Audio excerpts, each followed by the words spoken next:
It was kind of hard at times, but I thought it went really well and it was really fun.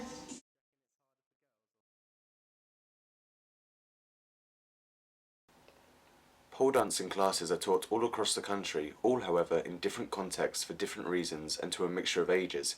Sam Remmer runs children's classes in Plymouth from 12 years old upwards. My name's Sam Remmer. I run the Art of Dance. It's a pole dancing school. It's based in Plymouth. It's been running for 7 years. I'm an ex-performer. I used to compete at national pole dancing finals. Now I'm retired. I just judge. It's much easier. Elsewhere in Northampton, controversial pole dancing classes are taught to children as young as 3 years old. Carly Wilford's teachings were soon discovered and an article in the Daily Mail and consequently the Mail Online shortly followed. When corresponding with Carly, we found that she was approachable, yet didn't want to be involved in any filming. We firstly approached the public to hear what their thoughts on the classes were. It's a difficult one because I imagine there are many exercise benefits to it, but the manner in which the dancing is designed and came about is a very sexual nature. So from a young age, probably not very good. I think pole dancing is an art form. I think that there's a lot of misconception in the media about pole dancing being just about looking at women being naked. Charity-run child protecting organisation Kidscape had a lot to say on the matter within the article. We travelled to London to meet with Kidscape Deputy Director Peter Bradley. There are a number of different pole dancers clubs around the UK which are concerned to Kidscape, and it appears that many of them will be using pole dancing what we would consider to be inappropriate for the age of children that they're working with. Now we know that some clubs go as young as 3, some of them into primary school age and then some into the teens. But the question that I would always ask a pole dancing manager or proprietor or whoever owns that business is why, for example, is it done with sometimes in a sleazy atmosphere? Why is it that the girls, and of course it is always girls, would have to wear lingerie, would have to wear clothes inappropriate to their age?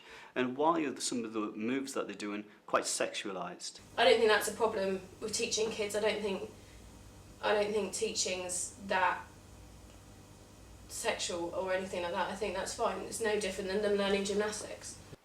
Dr. Helen Wright, headmistress at leading girls' school St Mary's Cowan and head of the Girls' School Association, often speaks publicly in regards to the sexualisation of children. People say that parents are to blame for issues like this. Well, why would they buy something for their children if it was actually going to be something that other people might regard as provocative? Of course parents have responsibility, of course they do, but I don't think we can blame parents as a whole, actually, because I don't think that it's fair to put parents on one side of the equation and the whole weight of society on the other side. Visually impaired student Heather is also taught by Sam at the Art of Dance. Although completely blind in one eye and partially in the other, she was able to perform surprisingly well on the pole. There's a lot of controversy around pole dancing, but I think in modern day, where there are so many alternative forms of fitness, it's just got the stigma attached to it, when in actual fact it's not anything sleazy that you see in the strip clubs. But even if you do go to the strip clubs, you still have to admire the fact that what they are doing on the pole, even if they're doing it for money, it's still quite impressive fitness-wise. I would like to think it's a form of fitness, but sadly it's probably too much of a sexy dance. I suppose it depends on how it's taught, but I wouldn't be happy with it myself. Although only teaching children as young as 12, Sam's fitness-based classes are often targeted by organisations who deem them inappropriate. There are lots of people that don't agree with teaching pole dancing to children. I've had negative reactions from kind of MPs, from a women's Christian group who've contacted me and said that what I'm doing is wrong. Death threats have been the most serious. Apparently I'm going to go to hell for teaching kids to pole dance.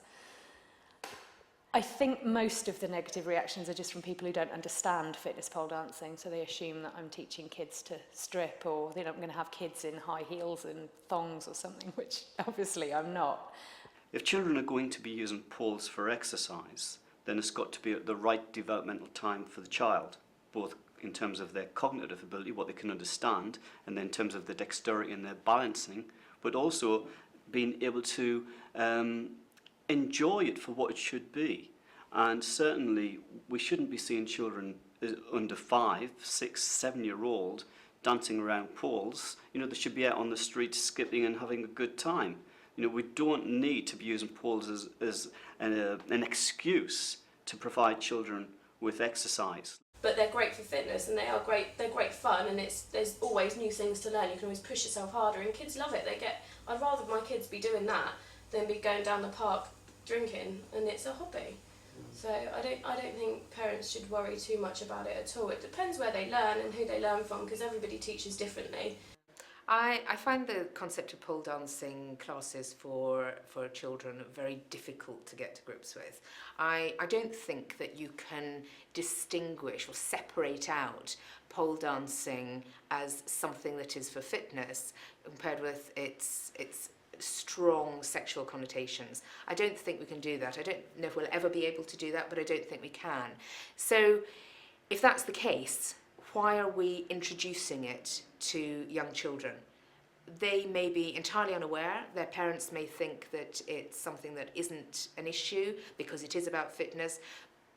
But if I say the word pole dancing to anybody, they will think of... Well, when you say pole dancing, I only think of one thing, so... seedy sex clubs. And that is what we have to contend with. Why this has happened, maybe there's just been a relaxation of what is acceptable and what's not.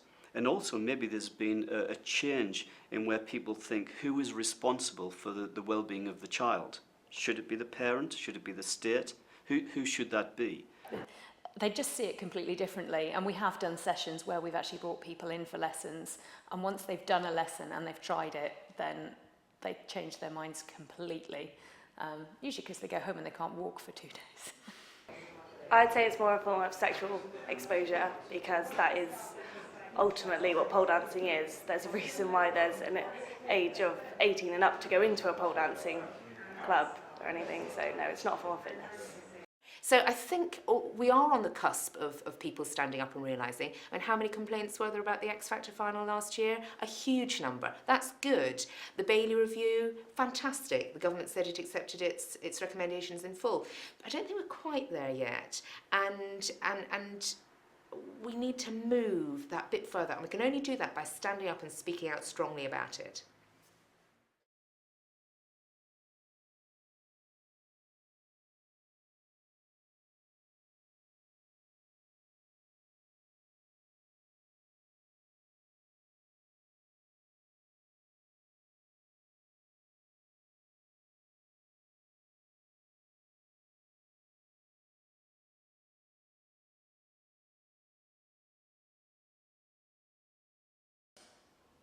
How do you go about doing it, basically?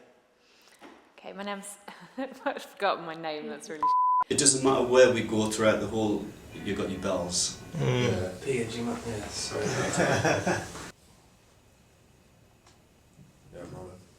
Okay, so what's an acceptable age? It's difficult to define. Oh my god.